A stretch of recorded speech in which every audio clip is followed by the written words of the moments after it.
ल सबैजनालाई good morning. हिजो हामीले एउटा फर्स्ट भिडियो अपलोड गरौँ। आज हामी सेकेन्ड भिडियोतिर जाँदैछौँ। यहाँ हिजो हामीले इकोनोमिक्सको युनिट 9 को मनी हामीले स्टार्ट गऱ्यौँ, नयाँ युनिट्स। त्यसमा हिजो हामीले व्हाट इज बार्टर सिस्टम्स र डिफिकल्टिज अफ बार्टर सिस्टमको बारे हिजो पढ्यौँ हामीले। यानी मैले हिजो एक्सप्लेन गरेँ भिडियोमा। र आज हामी meaning and definition of money, meaning of money, and number 2 मा आज हामी kinds of money को बारेमा हामी एक्सप्लेन गर्छौं। यसो भन्दाखेरि सबभन्दा पहिला हामी अब पहिला meaning of money तिर जान्छौं। म यहाँ किताबमा लेखेको कुरा यहाँ म भनिदिन्छु, तिमीहरू भिडियो सुनेर आफ्नो किताबमा नोट डाउन गर्नु होला। र पहिला म मिनिङ अफ मनी को बारेमा यहाँ केही भन्दैछु। ल सुरु गर्न गए म। ल भिडियो सुनेर लेख्ने। Money is anything that is generally acceptable as a means of payment in the settlement of all the transactions including debts. Money is anything that is generally acceptable as a means of payment in the settlement of all the transactions including debt. It is commonly used as medium of exchange and means of transferring purchasing power. It is commonly used as medium of exchange and means of transferring purchasing power. General acceptability as a means of payment or as a medium of exchange is a unique feature of money. General acceptability as a means of payment or as a medium of exchange is a unique feature of money. Various things have served as money at different times and places. They have varied from goods, cows, and rice to silver and gold pieces and coins, paper, currency notes, and demand deposit of banks. Various things have served as money at different times and places. They have varied from goods, cows, and rice to silver and gold pieces and coins, paper currency notes, and demand deposit of banks.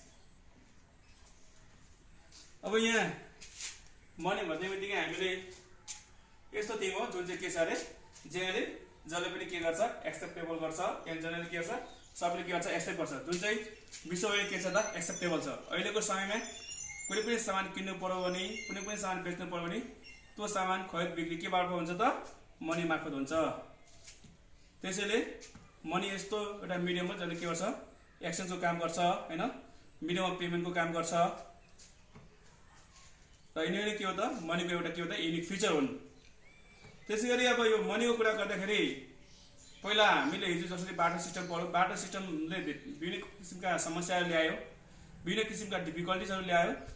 त्यसले गर्दा money establish गर्न बाध्य भयो हैन। अनि money establish भयो। अनि money पनि विभिन्न पिरियडमा विभिन्न समयमा विभिन्न प्रकारका हैन सामानहरू जस्तै विभिन्न प्रकारका हैन गाई बस्तुहरू भयो, अब मेटल्सहरू भयो, स्टोनहरू भयो, पछि गएर पेपर मनी यिनीहरू इस्टाब्लिस भए। अब तिमीलाई म यो मनी भनेको के हो मैले एक्सप्लेन गरिसकेँ हैन। अब म तिमीलाई म इम्पोर्टेन्स अफ मनी र इम्पोर्टेन्स अफ मनीको बारे एक्सप्लेन गर्दाखेरि हामीले केही पोइन्ट्सहरू छ यहाँ। जस्तो नम्बर 1 पोइन्ट्समा छ इम्पोर्टेन्स इन कन्जम्पसन्स।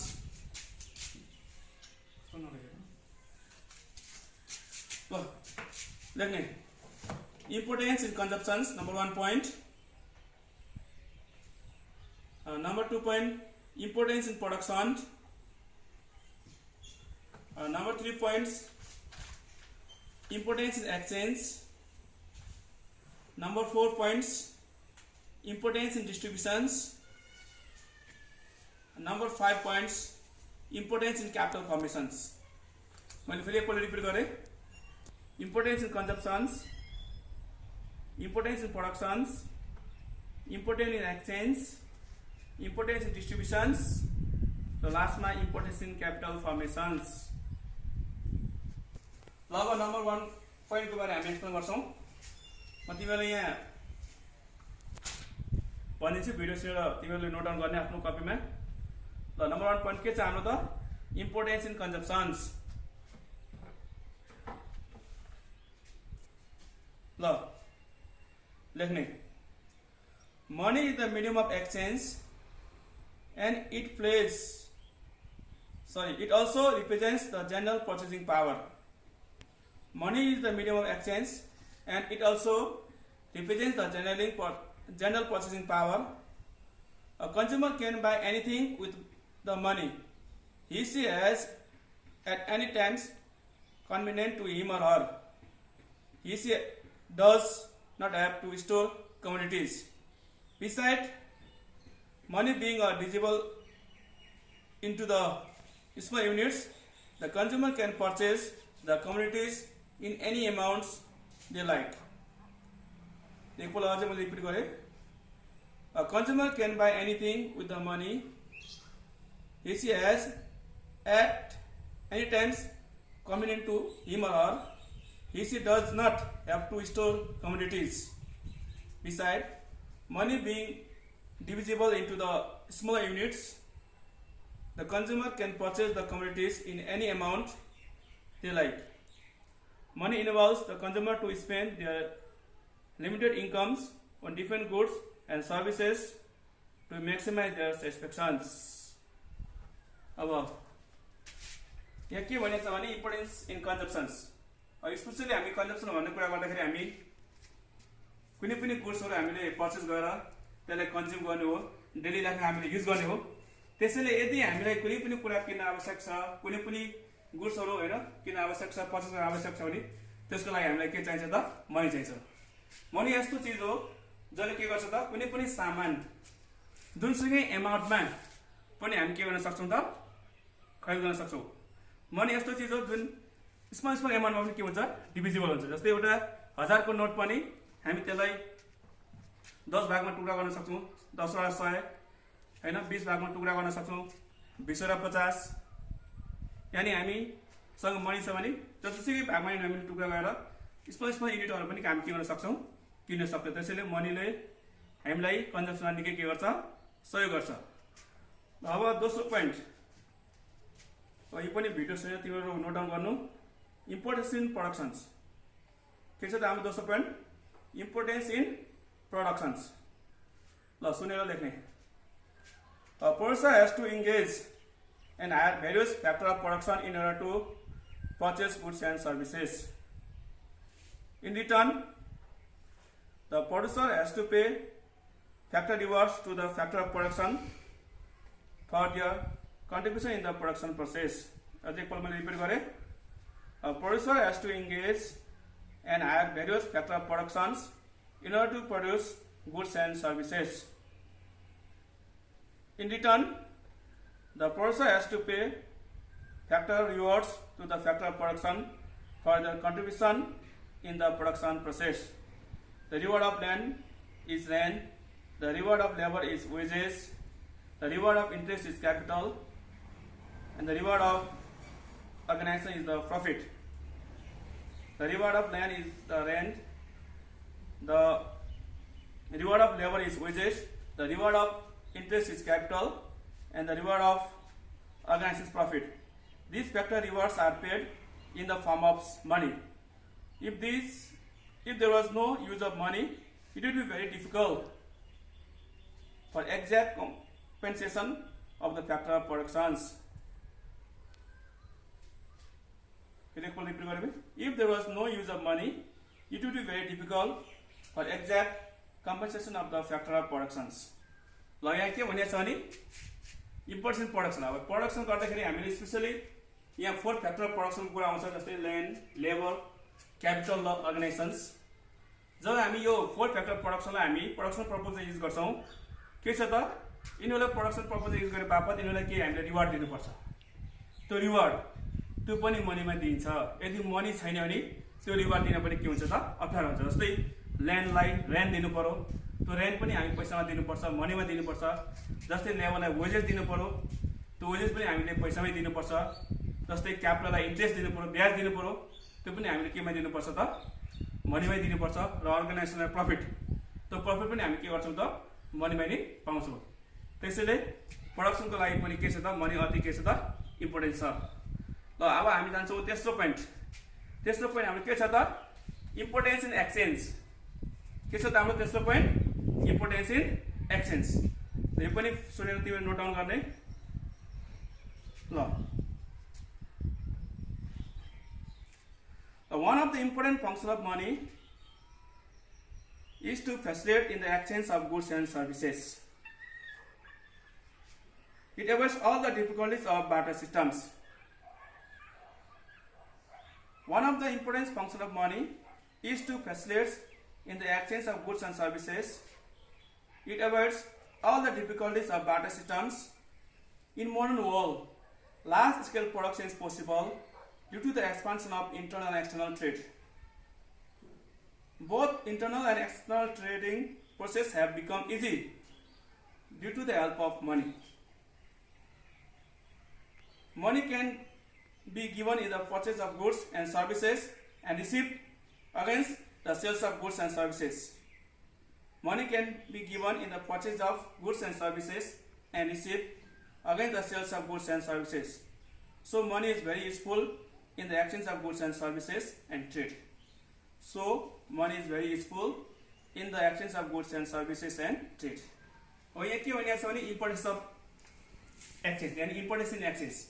अब मनी यस्तो मिन्स हो जसले के गर्छ त कुनै पनि कुरा हामीले के गर्न सक्छौँ एक्सचेन्ज गर्न सक्छौँ। यदि हामीसँग मनी छ भने कुनै पनि सामान हामी सजिलै किन्न सक्छौँ। यानी केही हामीले उत्पादन गर्छौँ भने त्यसलाई पनि हामीले के गर्न सक्छौँ मनी मार्फत हामीले के गर्न सक्छौँ एक्सचेन्ज गर्न सक्छौँ। यदि हामीले कुनै पनि सामान उत्पादन गर्यो भने त्यसलाई हामी फेरि मनीबाट नै बेच्न सक्छौँ। त्यसैले मनीले हामीलाई कुनै पनि सामानहरू खरिद बिक्री गर्ने यानी कुनै पनि सामानहरू एक्सचेन्ज गर्न हामीले के गर्छ त निकै राहत गर्छ, निकै सजिलो गरिदिन्छ। जस्तै यहाँ अब ट्रेडको कुरा आएको छ, इन्टरनेसनल ट्रेडहरू भयो, इन्टरनल ट्रेडहरू भयो, तिनीहरू पनि मनीले गर्दा के भएको छ अहिले सजिलो भएको छ। हामी इन्टरनेसनल ट्रेडमा अरू विभिन्न देशबाट हामी सामानहरू मगाउँछौँ, त्यो पनि मनीले गर्दा अहिले सजिलो भएको छ। यदि मनी थिएन भने कुनै पनि देशबाट हामीले सामान ल्याउन सक्दैनथ्यौँ, यानी कुनै पनि देशलाई हामीले सामान एक्सपोर्ट गर्न पनि सक्दैनथ्यौँ। त्यसैले मनी एक्सचेन्जको लागि एकदम सजिलो छ। अब चौथो पोइन्ट हाम्रो छ इम्पोर्टेन्स इन डिस्ट्रिब्युसन्स। चौथो पोइन्ट हाम्रो के छ त इम्पोर्टेन्स इन डिस्ट्रिब्युसन्स। ल यो पनि सुनेर तिमीले नोट डाउन गर्ने। ल money also plays an important role in the process of distribution of national income among the factor of productions in the form of rent, wages, interest and profit. फेरि एकपल्ट repeat गरेँ मैले। Money also plays an important role in the process of distribution of national income among the factor of productions in the form of rent, wages, interest and profit. All these factors incomes are measured in terms of money. All these factor incomes are measured in terms of money. It is because money acts as a general medium of exchange and payment in the settlement of debt. It is because money acts as a general medium of exchange and payment in the settlement of debt. हो यो के भनेको छ importance in distribution. अब money पनि के गर्छ त नेसनल इन्कमलाई विभिन्न फ्याक्टर अफ प्रोडक्सनमा डिस्ट्रिब्युट गर्न के गर्छ त सजिलो गर्छ। जस्तै अघि पनि मैले कुरा गरेँ फ्याक्टर अफ प्रोडक्सनको कुरा। जब हामी कुनै पनि सामान उत्पादन गर्छौँ, कुनै पनि सामान प्रोड्युस गर्छौँ, specially four factor of production हामीले युटिलाइज गर्नुपर्छ, युज गर्नुपर्छ। अनि तिनीलाई युज गरे बापत हामीले केही रिवार्ड दिनुपर्छ। त्यो रिवार्ड जुन दिनुपर्छ, त्यो रिवार्ड जुन डिस्ट्रिब्युट गर्नुपर्छ हामीले, त्यो पनि हामी केबाट गर्छौँ मनीबाट गर्छौँ।